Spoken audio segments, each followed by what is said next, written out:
ഇവിടെ ആരും ഇല്ലേ?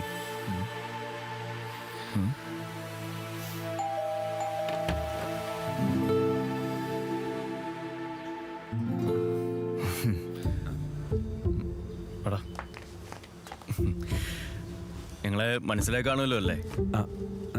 ഇവിടെ നിങ്ങളോട് കാര്യം പറയാനുണ്ടായിരുന്നു. സോറി, ഞാൻ അത്യാവശ്യം ഒന്ന് പുറത്തേക്ക് ഇറങ്ങായിരുന്നു. അയ്യോ, ഒരു 5 മിനിറ്റ്. ഇറ്റ്സ് ഓക്കെ, വാ. ആ വരൂ. അതെ, നിങ്ങളും ഷെറിനും തമ്മിൽ എന്താ ബന്ധം?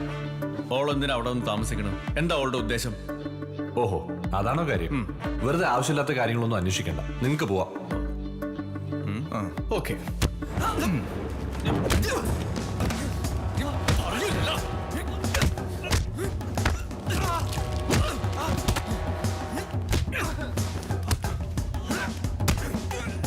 ഏട്ടോ വെറുതെ തല്ലുള്ള നിൽക്കണ്ട, അങ്ങോട്ട് പറഞ്ഞൂട്.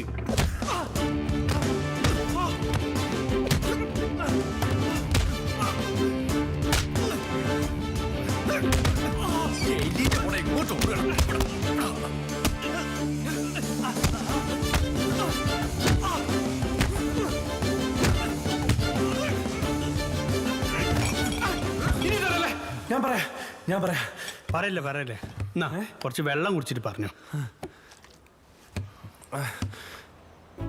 നിങ്ങൾ ഇങ്ങനെ തല്ലാൻ മാത്രം ഞാനും അവളും തമ്മിൽ അനാവശ്യമായ ബന്ധങ്ങളൊന്നുമില്ല. അനക്ക് നേരത്തെ പറയായിരുന്നില്ലേ? തൃശ്ശൂർ എഞ്ചിനീയറിംഗ് കോളേജിൽ ഞങ്ങൾ ഒരുമിച്ച് പഠിച്ചതാണ്. ഷെറിൻ അവിടെ കോളേജ് യൂണിയൻ ചെയർമാനായിരുന്നു, ഞാൻ ജനറൽ സെക്രട്ടറി. പാർട്ടി വഴിയാണ് ഞങ്ങൾ ആദ്യം പരിചയപ്പെടുന്നത്. അന്നു മുതലേ ഞങ്ങൾ നല്ല സുഹൃത്തുക്കളാണ്. അപ്പോ നഴ്സിംഗ് IELTS എന്നൊക്കെ ഓള് പറഞ്ഞോ? അതവള് കള്ളം പറഞ്ഞതാ. അവള് വന്നിരിക്കുന്നത് അവിടെ അപ്പനെ കാണാനാ. ആരാണ് അയാള്? അത് പറയടാ. മേയർ എബ്രഹാം പോത്തനോ? ഇങ്ങനെ ഒരു മകളുള്ള കാര്യം അയാൾക്കറിയാമോ എന്നറിയില്ല. അവൾ ഇതുവരെ അയാളെ കണ്ടിട്ടുമില്ല. എഞ്ചിനീയറിംഗ് കഴിഞ്ഞിടയ്ക്ക് ഷെറിൻ എന്നെ വിളിച്ചു പറഞ്ഞു, കോഴിക്കോട്ടേക്ക് വരുന്നു, അവൾക്ക് എബ്രഹാം പോത്തനെ കാണണമെന്ന്. അവക്കൊരു അപരിചിതൻ മാത്രമാണ് അയാൾ. അവൾക്ക് അയാളെ വേണ്ട, വേണ്ടത് അയാളുടെ സ്വത്തിൻ്റെ ഒരു ഭാഗമാണ്. അതിനുവേണ്ടി ഞാനൊരു അഡ്വക്കേറ്റിനൊക്കെ പോയി കണ്ടിരുന്നു. അഡ്വക്കേറ്റ് സാം ഫിലിപ്പ്, കേട്ടിട്ടുണ്ടാവും, എൻ്റെ ഒരു ഡിസ്റ്റന്റ് റിലേറ്റീവാണ്. ആദ്യം ഞാൻ പോയി സംസാരിച്ചു. എബി, ക്രിസ്ത്യൻ പിന്തുടർച്ചാവകാശ നിയമപ്രകാരം പിതാവിൻ്റെ സ്വത്തിന് മക്കൾക്ക് തുല്യ അവകാശമാണുള്ളത്. അത് ലെജിറ്റിമേറ്റ് ആയാലും ഇല്ലെജിറ്റിമേറ്റ് ആയാലും. അതായത് വിവാഹബന്ധത്തിലോ വിവാഹേതര ബന്ധത്തിലോ ആയാലും അവകാശം തുല്യമാണ്. കേസ് ഫയൽ ചെയ്യണം അങ്കിൾ. അവളുടെ മുമ്പിൽ അതേ ഒരു ഓപ്ഷനുള്ളൂ. എനിക്കൊന്ന് ആലോചിക്കണം. ഞാൻ വിളിക്കാം എബി. നജ്മയുടെ കല്യാണ രാത്രി ഞാൻ അവിടെ ഒന്ന് ഷെറിനെ കയറ്റിക്കൊണ്ടുപോയത് വക്കീലിനെ കണ്ട കാര്യം അവളോട് പറയാനാണ്. ഞാൻ ഇന്നലെ ഷെറിനെയും കൊണ്ട് പോയത് വക്കീലിനെ കാണാനാ. എബ്രഹാം പോത്തിനെതിരെ കേസ് പറയുക, ജയിക്കുക, എന്നിട്ട് ഈ കുട്ടിക്ക് ആ സ്വത്ത് അനുഭവിക്കാനുള്ള യോഗം ഉണ്ടാവുക, ഇറ്റ്സ് ഇംപോസിബിൾ. എന്തായാലും ഈ കേസ് ഏറ്റെടുക്കാൻ ഞാനില്ല.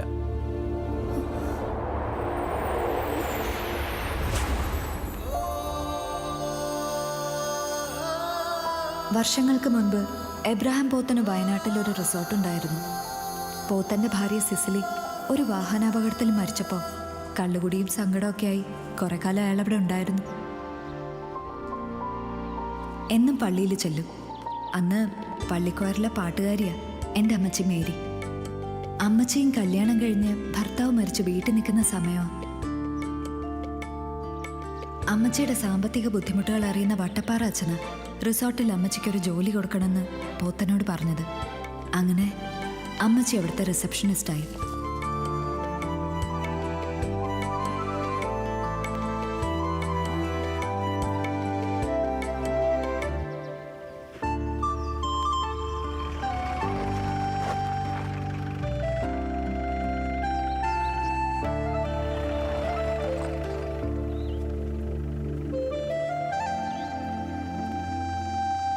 കുറച്ച് നാൾ കഴിഞ്ഞപ്പോൾ അമ്മച്ചിയെ കല്യാണം കഴിക്കണമെന്ന് പറഞ്ഞ് അയാൾ പുറകെ കൂടി.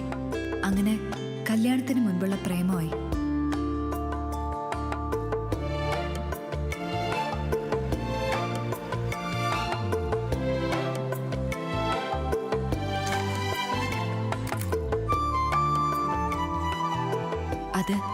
ഒരു ചതിയായിരുന്നു. കാര്യങ്ങളൊക്കെ കഴിഞ്ഞപ്പോൾ അയാൾ സ്ഥലം വിട്ടു, ആ റിസോർട്ടും വിറ്റു. അമ്മച്ചി ഗർഭിണിയായി, ഞാനുണ്ടായി. എന്നെ വളർത്താൻ വേറെ മാർഗമില്ലാത്തതുകൊണ്ട് പള്ളിയിലെ ഓർഫനേജിലാക്കി. അടുക്കളപ്പണി ചെയ്ത് അമ്മച്ചിയും അവിടെ കൂടി.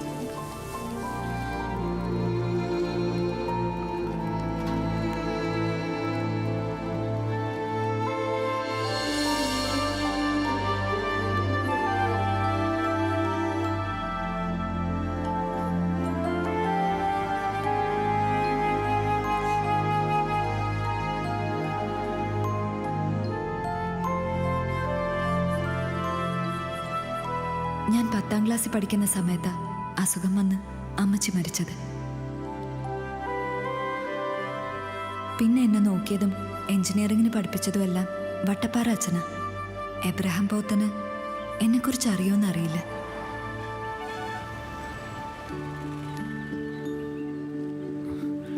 കാര്യങ്ങളറിയാതെ ഞാൻ പലപ്പോഴും സോറി. ഏയ്, സോറിയൊന്നും വേണ്ട. ഞാനാ സോറി പറയേണ്ടത്. എല്ലാം ഹൈഡ് ചെയ്ത് നിങ്ങളൊക്കെ കൺഫ്യൂസ്ഡ് ആക്കിയേന്. എന്നാലും ഈ സ്വർണ്ണക്കുട്ടൻ ആള് കൊള്ളാലോ. വിശ്വാസത്തിന്റെ പൂർണ്ണത എന്നും പറഞ്ഞ് ഇയാൾ ആദ്യം ചതിച്ചത് ഷെറിന്റെ അമ്മച്ചായിരിക്കും. ഓർഫണേജിനെ കുറിച്ച് ഷെറിൻ പറഞ്ഞപ്പോൾ എനിക്ക് ആദ്യം എന്നെയും ഓനെ ഓർമ്മ വന്നു. അമ്മച്ചി മരിക്കുമ്പം എനിക്ക് 10 വയസ്സ്, ഓൻ 5. അന്ന് ഞങ്ങളെയും യത്തീംഖാനയിൽ ചേർക്കാനാ എല്ലാവരും കൂടി ആദ്യം തീരുമാനിച്ചു. ഞാൻ പറഞ്ഞു ഇവിടെ താമസിച്ചോളാന്ന്. എന്താ ആലോചിച്ചിട്ട് അങ്ങനെ പറഞ്ഞതെന്ന് എനിക്ക് ഇപ്പോഴും അറിഞ്ഞൂടാ. പക്ഷെങ്കിൽ പിന്നീട് മനസ്സിലായി, ആരുമില്ലാത്ത വീട് അനാഥാലയത്തേക്കാൾ ഭീകരമാണ്. എനിക്ക് മനസ്സിലാവും. ഷെറിന് വേണ്ടി എബിക്ക് ചെയ്യാൻ പറ്റുന്നതൊക്കെ ചെയ്തു കഴിഞ്ഞു എന്ന് എബി പറഞ്ഞു. ഓനെ പോലുള്ള ഡീസൻ്റ് പയ്യന്മാർക്ക് ഇമാതിരി ആളുകളെയൊന്നും ഡീൽ ചെയ്യാൻ പറ്റില്ല. കുറച്ച് തറപ്പണിയൊക്കെ വേണ്ടി വരും. അതൊക്കെ ഞങ്ങൾക്ക് വിട്ടേക്ക്. ഷെറിന് കിട്ടാനുള്ളത് കിട്ടിയിരിക്കും.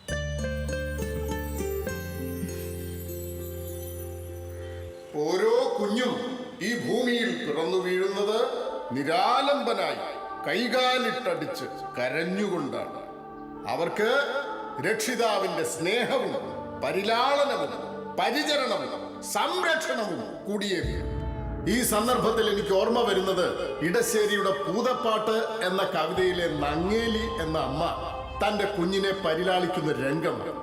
പാപ്പ കൊടുക്കുന്നു, പാലു കൊടുക്കുന്നു, പാവ കൊടുക്കുന്നു നങ്ങേലി, കാച്ചിയ മോരൊഴിച്ചൊപ്പി വടിച്ചിട്ട് കാക്കേ പൂച്ചേ പാട്ടുകൾ പാടിയിട്ട് മാനത്തമ്പിളി മാമനെ കാട്ടിയിട്ട് മാമു കൊടുക്കുന്നു നങ്ങേലി. താഴെ വെച്ചാൽ ഉറുമ്പരിച്ചാലോ തലയിൽ വെച്ചാൽ പേനരിച്ചാലോ അങ്ങനെ അത്ര പരിലാളനയോടെയാണ്, അത്ര കരുതലോടെയാണ് ഓരോ അമ്മയും നങ്ങേലിയെ പോലെ തന്റെ കുഞ്ഞിനെ വളർത്തി വലുതാക്കുന്നത്. എന്നാൽ ഈ പരിലാളനകൾ, ഈ സൗഭാഗ്യങ്ങൾ ഒന്നും ലഭിക്കാതെ പോകുന്നവരാണ് നമ്മുടെ അനാഥ കുഞ്ഞുങ്ങൾ. അതുകൊണ്ട് തന്നെ ഓരോ അനാഥ കുഞ്ഞും സംരക്ഷിക്കപ്പെടുന്നുവെന്ന് ഉറപ്പുവരുത്തേണ്ടത് നമ്മൾ ഓരോരുത്തരുടെയും ബാധ്യതയാണ്, കർത്തവ്യമാണ്, കർമ്മമാണ്. നമ്മളൊക്കെ ഈ സമൂഹത്തിൽ ജീവിച്ചിരിക്കുമ്പോൾ ഇവരെങ്ങനെയാണ് അനാഥരായി പോകുന്നത്? കുഞ്ഞുങ്ങളെ, നിങ്ങൾ അനാഥരല്ല. നിങ്ങൾക്കൊപ്പം ഈ നഗരമുണ്ട്, ഈ സമൂഹമുണ്ട്. എനിക്ക് ആശംസിക്കാനുള്ളത് നിങ്ങൾ ഓരോരുത്തരും ജീവിതത്തിൽ വലിയ വിജയങ്ങൾ നേടട്ടെ എന്നാണ്. നന്ദി.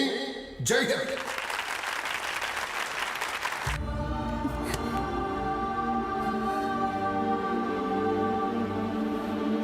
നമസ്കാരം. സിസ്റ്ററെ നമസ്കാരം.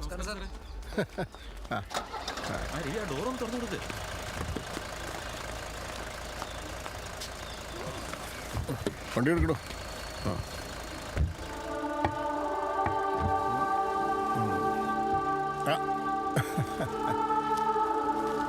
ഇതെന്താടോ നിവേദന?